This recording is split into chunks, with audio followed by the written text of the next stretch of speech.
Amis photographes, bonjour. Cette nouvelle vidéo qui s'intitule Psychosociologie, culture du territoire en photographie de rue traitera, comme son titre l'indique, de la psychologie, de la sociologie, de choses à connaître sur le terrain avant d'envisager de s'aventurer avec son appareil photo dans la rue et de prendre en photo tout et n'importe quoi et n'importe qui. Pourquoi le choix de cette vidéo ? Pourquoi le choix de ce titre-là ? Écoutez, il a été motivé essentiellement par des faits divers que j'observe, que je lis depuis quelques années et qui sont pour beaucoup en constante progression. Des faits divers plus ou moins dramatiques parfois, puisqu'on parle pour entrer dans le vif du sujet, d'agression de photographes de rue par des gens. Alors le phénomène pour le moment touche beaucoup la France. Je parle en Europe, du point de vue d'un Européen. Je pense que je suis certain et convaincu que la France est un des pays les plus compliqués en matière de photographie. Si on veut faire de la photographie de rue, il faut vraiment faire attention. Qu'en est-il pour d'autres pays ? Ce n'est pas chaque pays a une situation, une géographie différente.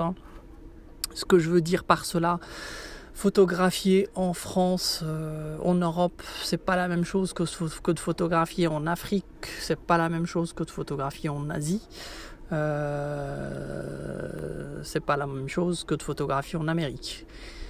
Autrement dit, il est beaucoup plus simple de photographier de nos jours en Asie par exemple. Moi, lors d'un voyage il y a 2 ans à Hong Kong, j'avais carrément j'étais tellement près des gens que c'était très très simple de les photographier dans la rue. J'utilisais même un 24 mm pour vous dire fixe, pour être plus près du visage des gens qui n'en avaient rien à foutre.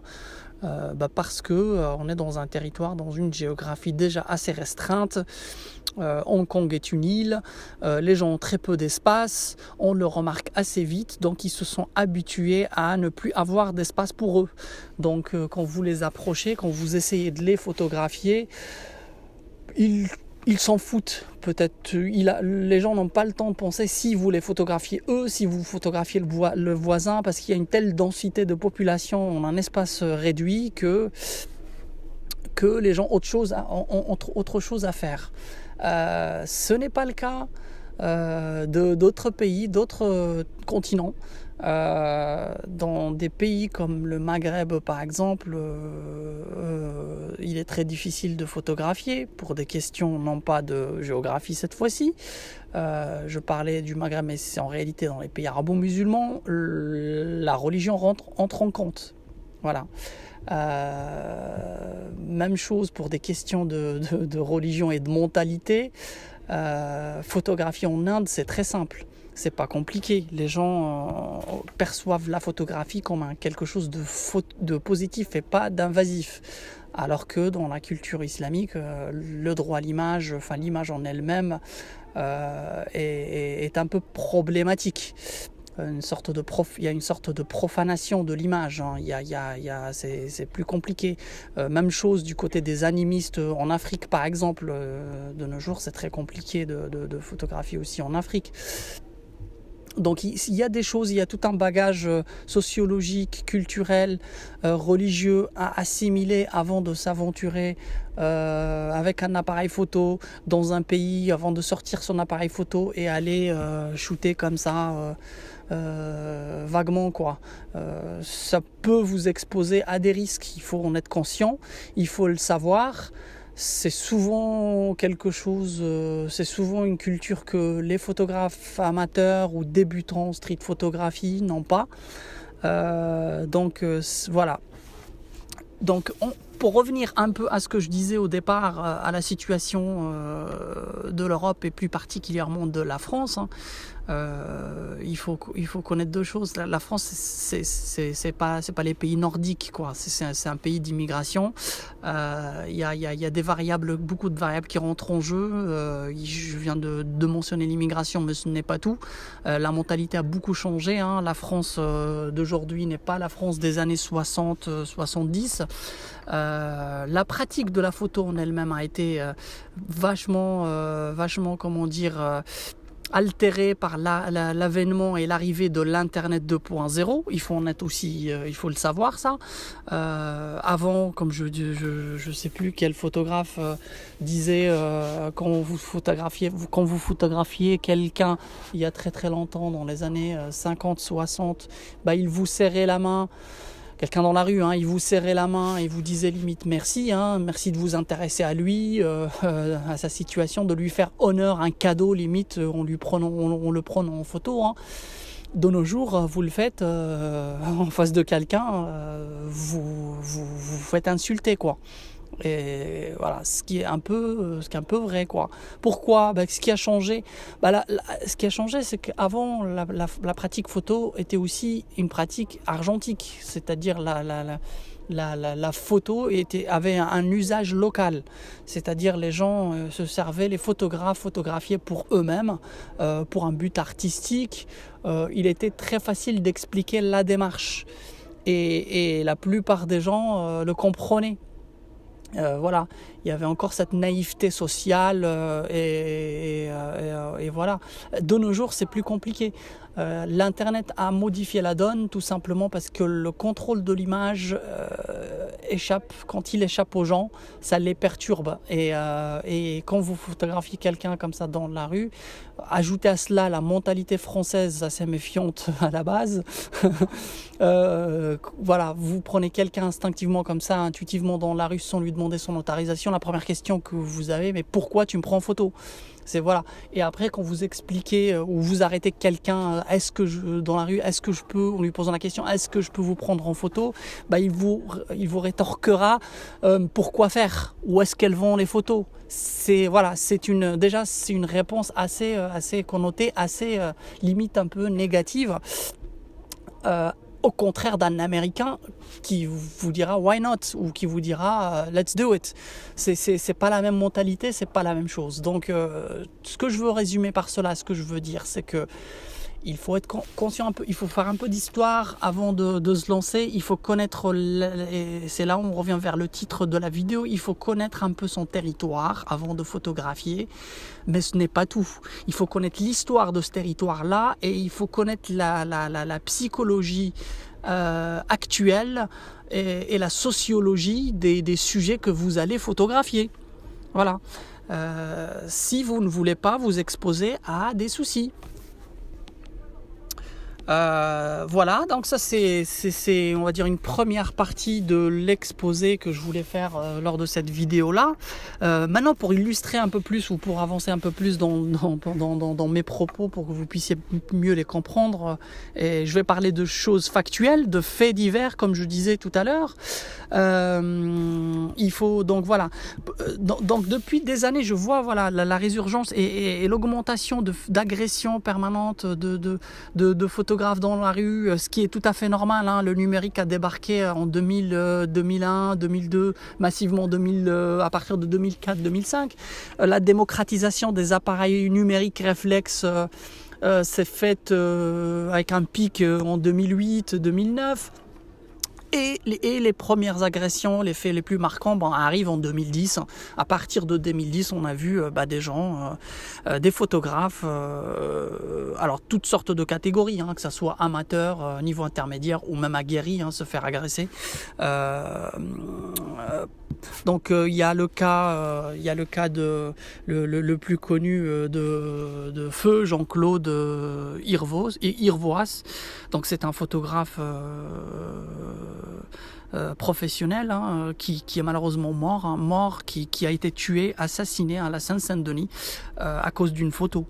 C'est en 2010, les faits sont passés en 2010, vous avez les articles sur internet. C'est un monsieur qui était, qui était avec son appareil photo et qui a eu le malheur de tomber sur une bande de jeunes qu'il a pris en photo et qui sont venus l'interpeller. Et les gars, c'était des dealers. Voilà, et ils pensaient que le photographe était flic ou quelque chose comme ça. Bon, c'est malheureux, mais ce monsieur, quand il a été interpellé par ces jeunes, mais pourquoi vous nous prenez en photo, il a eu le malheur de dire qu'il était flic. Vous vous rendez compte ? Voilà, ça c'est malheureux pour lui parce qu'il en est mort, parce qu'il a été tabassé, puis il est tombé sur sa tête et il est mort. Mais vous ne répondez pas à une bande de jeunes qui sont dans la défiance de l'autorité que vous êtes flic, avec un appareil photo à la main.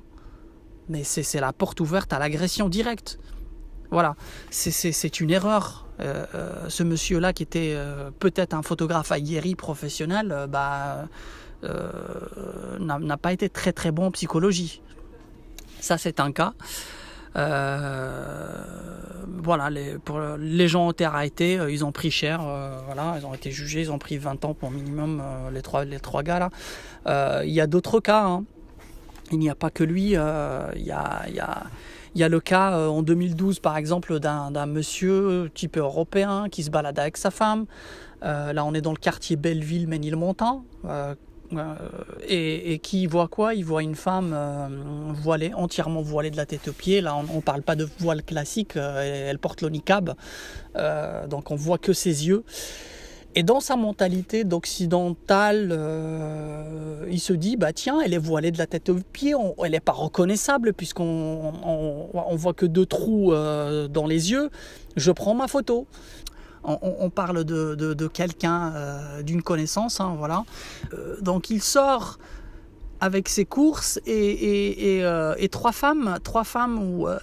ou 4 femmes l'interpellent et lui dit il y a un monsieur qui prend une femme voilée en photo, il est là-bas. Il rentre en rage et il lâche ses courses et donc il va tabasser le mec. Et le mec il prend cher parce qu'il il tombe, il fracture du bras, 45 jours d'invalidité. L'histoire va très très loin sans lui demander son avis ni la raison. Il est venu, lui a fait directement du rentre-dedans. En psychologie, c'est simple. Là, on est classiquement dans un cas classique de ce que j'appelle, moi, un témoin délateur. Voilà, qui sont dans ce cas-là 3 femmes. Donc ça va très très loin et ça finit au tribunal. Il y a procès derrière. Le gars a été condamné, bien heureusement. Personnellement, j'étais témoin de beaucoup de situations où des photographes ont failli se faire agresser, hein. Pareil, une fois, moi je travaille beaucoup sur le triangle Belleville, Ménilmontant, Stalingrad, le nord de Paris, hein. C'est des quartiers très criminogènes où il faut prendre beaucoup de précautions avant de photographier. Il y a beaucoup de techniques, hein, pour prendre des précautions. Je ferai peut-être une vidéo un jour, mais j'estime qu'il s'agit d'un savoir-faire à acquérir, hein, que moi j'ai acquéri durant des années. Et que je distille que uniquement dans les workshops que je fais. De même pour la carte géographique des pays les plus photophobes et les plus ouverts à la photographie, quoi.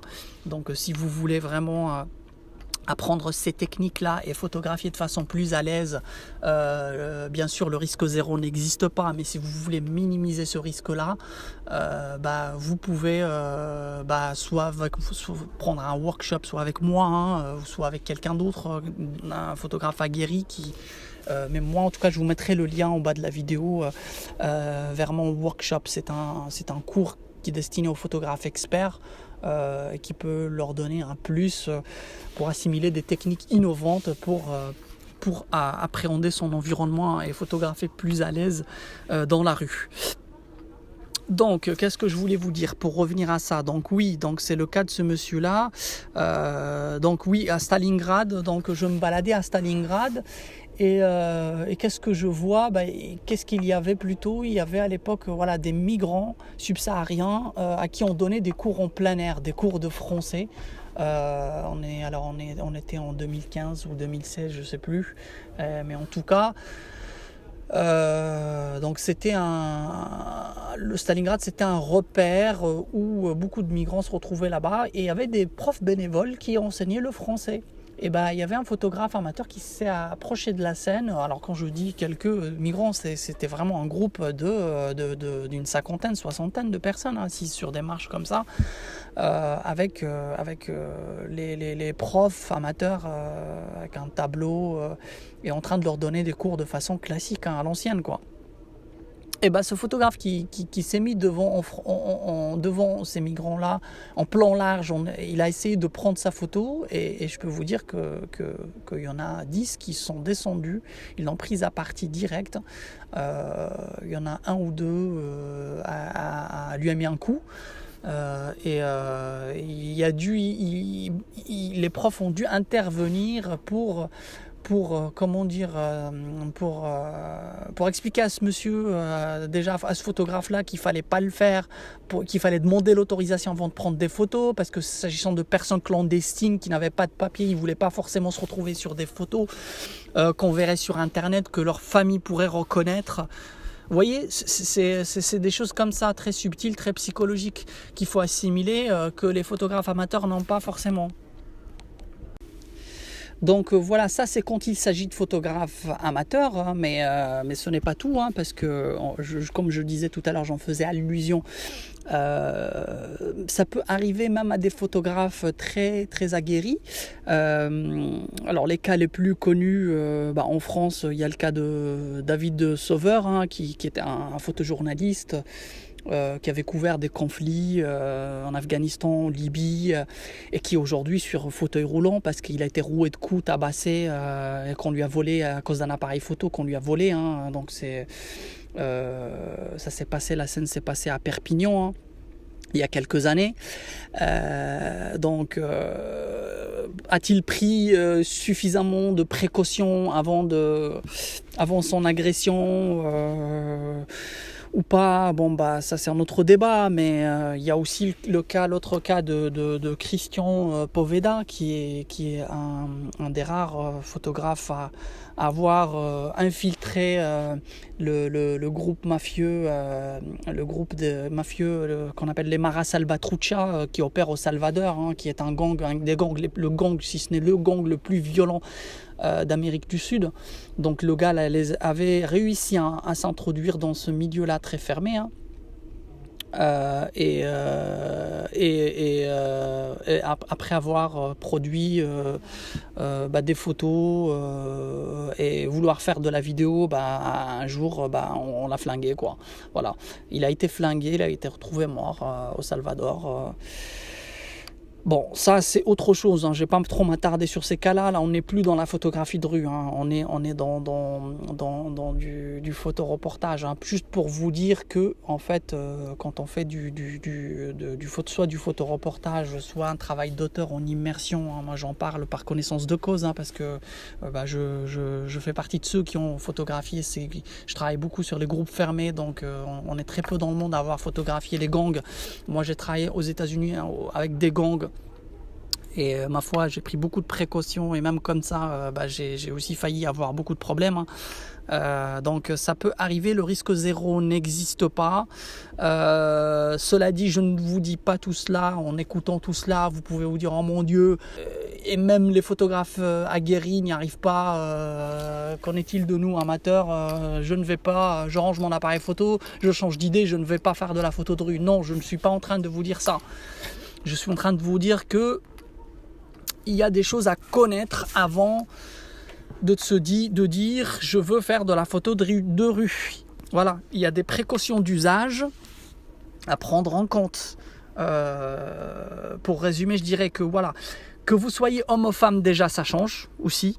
Que vous photographiez dans tel ou tel pays, ça change beaucoup de choses. Et là, ce que je disais tout à l'heure, la France, donc je pense à une maxime d'un ami photographe à moi qui disait dis-moi dans quel pays tu photographies et je te dirai quel type de photographe de rue tu es, quoi. Voilà, donc faire de la photographie, ce que je disais là, le challenge est plus relevant et plus difficile quand vous photographiez en Europe, par exemple, dans un pays comme la France, plutôt qu'en Angleterre. Voilà, c'est évident. De sujet. Voilà, le sujet que vous allez choisir compte beaucoup aussi. Que vous fassiez par exemple la photo de rue à minimaliste avec l'architecture en incluant l'élément humain de façon minimaliste, c'est pas pareil que de prendre des gens, comment dire, en close-up, quoi, en très près des gens au 35 ou 24 mm limite. Voilà, là vous avez une proximité, vous ne pouvez pas tricher, il va falloir affronter les gens. C'est deux pratiques de street photographie différentes. Donc voilà, c'est en fonction de ce que vous voulez faire, ça se complique, oui ou non. Et pour ceux donc qui optent pour la proximité, c'est à eux essentiellement qu'est destinée cette vidéo. Et là, je leur dis, n'y allez pas juste comme ça, faites attention. Il y a des précautions à prendre en compte, il y a des éléments à intégrer, assimiler avant d'y aller comme ça, quoi. Et donc voilà, donc parmi ces éléments-là, je disais aussi, il y a